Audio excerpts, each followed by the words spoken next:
Students, आज का हमारा टॉपिक है यूनिट 1 इंडियन बिजनेस एनवायरनमेंट।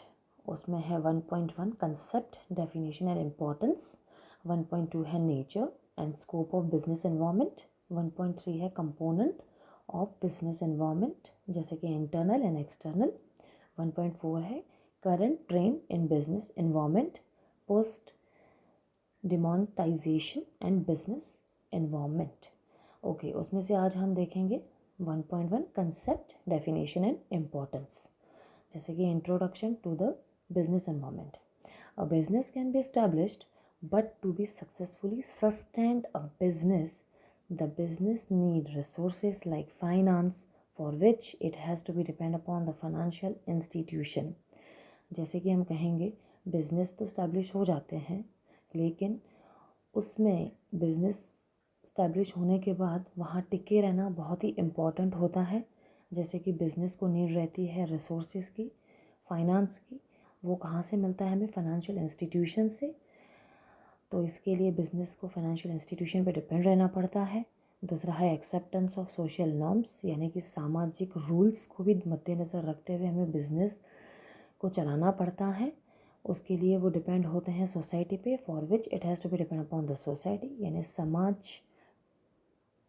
समाज पे निर्भर रहता है। यानी सामाजिक रूल्स को ध्यान में रखते हुए हमें बिज़नेस को चलाना पड़ता है, तभी कोई भी बिजनेसमैन टिक पाता है, कोई भी बिजनेस टिक पाता है। Proper market condition for which it has to be depend upon the market. एक मार्केट कंडीशन, उसके लिए वो मार्केट के ऊपर डिपेंड रहता है, यानी कि हमारा प्रोडक्ट कैसे इस मार्केट में कैसे चलेगा, हमारे प्रोडक्ट का इस मार्केट में क्या डिमांड है, इस मार्केट में नहीं है। जहाँ ज़्यादा डिमांड है तो वहाँ पे हमारे मार्केट को ज़्यादा सेल करना, ज़्यादा मार्केटिंग करना। जहाँ जहाँ नहीं है तो ज़्यादा मार्केटिंग करना, जहाँ है वहाँ पे भी मार्केटिंग ज़रूरी होता है। तो इस प्रकार से मार्केट कंडीशन को भी मद्देनज़र रखना पड़ता है। The sale of product services for which it has to be depend upon the customers. मतलब आपको समझ में आ गया होगा कि प्रोडक्ट की सेल के लिए और सर्विसेज के लिए हमें किस पे डिपेंड रहना पड़ता है? कस्टमर्स पे। बिकॉज हमारा प्रोडक्ट और जो सर्विसेज हम प्रोवाइड करते हैं, किसको प्रोवाइड करते हैं? कस्टमर को। हम जो भी चेंजेस या टेक्नोलॉजीज या टेक्निक्स हमारे प्रोडक्ट में लाते हैं, किसके लिए? कस्टमर के लिए। बिकॉज कस्टमर या हमारा इम्पॉर्टेंट फंक्शन माना जाता है, या हमारे लिए बहुत ही इम्पॉर्टेंट माना जाता है customer. The labour for which it has to be depend on society. Labour के लिए हमें समाज पे निर्भर रहना पड़ता है। देन हम सेकंड पैराग्राफ में आएंगे। Then there are the natural resources and raw material for which it has to be depend upon the nature. जैसे कि प्राकृतिक संसाधन है या कच्चा माल है, उसके लिए हमें अपने नेचर पे डिपेंड रहना पड़ता है। नेचर के हिसाब से हमें अपने बिजनेस को रन करना पड़ता है। Also, the legal support of the government for which it has to be depend upon the government.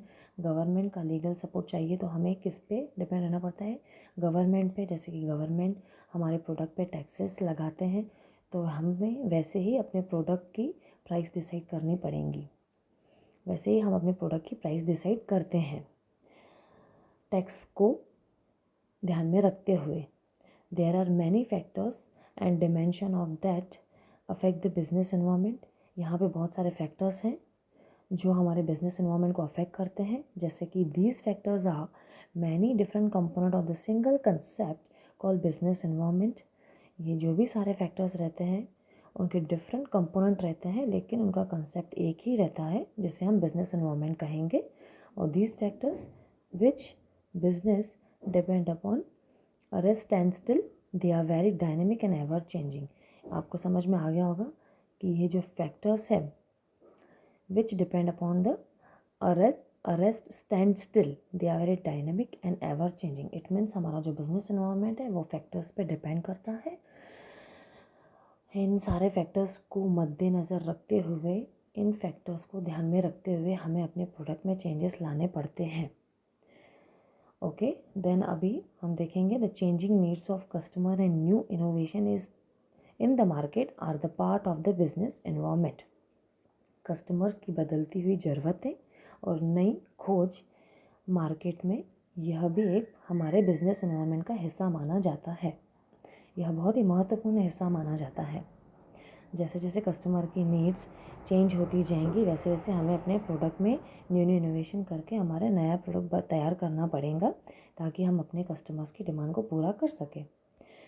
Then है the challenge for the business in this technological area is not to enter the market but to survive in the market.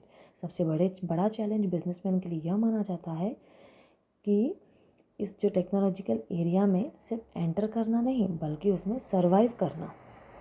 Because survive करना must है। बिना survive के आप profit नहीं earn कर पाएंगे, आप लॉस में चले जाएंगे। To survive in the market means to adopt to the changes as far as possible. To adopt the changes means to be aware of the business environment. Market में रहना मतलब सारे चेंजेस या चैलेंजेस को accept करना, और to adopt the changes यानी changes को अडॉप्ट करना means aware of the business environment यानी बिजनेस एनवायरनमेंट को लेके सावधान रहना, अवेयर रहना, कैसे क्या एनवायरनमेंट चल रहा है टाइम टू टाइम वैसे ही अपने प्रोडक्ट में इंस्टेंट चेंजेस कर लेना। देन हम अभी आएंगे meaning of business environment. The definition of the business environment: the sum total of all individual, institutions, and other forces that are outside the control of the business enterprise, but the business still depend upon them as they affect the overall performance and suitability of the business, sustainability of the business। आपको समझ में आ गया होगा कि इसका मतलब क्या है। The sum total of the individual या इंस्टीट्यूशन या अदर फैक्ट फोर्सेस जो कि बिजनेस एंटरप्रेन्योर के कंट्रोल में नहीं रहते हैं लेकिन वो हमारे बिजनेस के परफॉर्मेंस को अफेक्ट करते हैं, उसे हम बिजनेस एनवायरनमेंट कहते हैं। देन है हमारा द फोर्सेस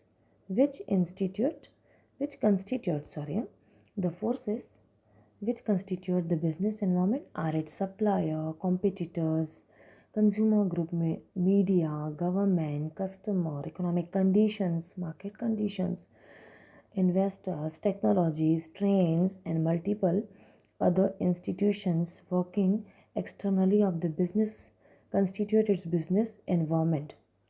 ये जो सारे फोर्सेस है जैसे कि बिजनेस एनवायरनमेंट, ये जो सारे फोर्सेस है जैसे कि सप्लायर है जो प्रोडक्ट सप्लाई करते हैं, कॉम्पिटिटर्स है जैसे कि बिजनेसमैन के बहुत सारे कॉम्पिटिटर्स रहते हैं, कंज्यूमर ग्रुप्स है, मीडिया है, मीडिया को ध्यान में रखते हुए भी हमें प्रोडक्ट वैसे रेडी करना पड़ता है, गवर्नमेंट को ध्यान में रख के हमें प्रोडक्ट वैसे रेडी करना पड़ता है, कस्टमर्स की डिमांड को भी हमें ध्यान में रखते हुए वैसे प्रोडक्ट को रेडी करना पड़ता है, इकोनॉमिक कंडीशन यानी आर्थिक जो स्थिति रहती है उसको ध्यान में रखना पड़ता है, मार्केट कंडीशन को ध्यान में रखना पड़ता है, इन्वेस्टर्स जो हमें इन्वेस्ट फाइनेंस प्रोवाइड करते हैं, टेक्नोलॉजीज़ नई नई टेक्नोलॉजीज़ को ध्यान में रखो, ट्रेंड्स, तकनीक्स और multiple other institution working externally of the business, जो बिजनेस के बाहर दूसरी भी इंस्टीट्यूशन अपने बिजनेस को कंस्टिट्यूट करती होंगी, वो सब क्या माना जाता है business environment. These forces influences the business even though they are outside the business boundaries. Business boundaries के बाहर होते हुए भी वो हमारे बिजनेस को अफेक्ट करते हैं। तो ये सब हम बिजनेस एनवायरनमेंट के अंडर, इन सब बातों को हम बिजनेस एनवायरनमेंट के अंडर मानते हैं और इन सब बातों को मद्देनज़र रखते हुए हमें अपना बिजनेस रन करना पड़ता है, सर्वाइव करना पड़ता है। फॉर एग्जाम्पल जैसे changes in the taxes by the government can make the customer bye less. हम इस पर एक एग्जांपल दे सकते हैं कि जैसे कि हमारे प्रोडक्ट की प्राइस एक लिमिट तक रखी गई है बट गवर्नमेंट ने अगर अपनी टैक्स बढ़ा दी, उन्होंने कहा कि ये टैक्स आपको चार्ज करना ही है, तो हम अपने प्रोडक्ट की प्राइस वैसे ही रखेंगे। तो क्या होगा, इसमें हमारे प्रोडक्ट की प्राइस बढ़ जाएंगी, फिर कस्टमर की इसमें डिमांड कम हो जाती है तो वो अपने कंडीशन के हिसाब से परचेज़ करना कम कर देते हैं। तो भी हमें गवर्नमेंट को मद्देनज़र रखना ही पड़ता है, गवर्नमेंट के रूल्स को मानना ही पड़ता है। Here the business would have to be reestablish its prices to survive the change. आपको समझ में आ गया, सर्वाइव करने के लिए उसे अपने प्रोडक्ट की प्राइस में चेंजेस करने ही पड़ते हैं।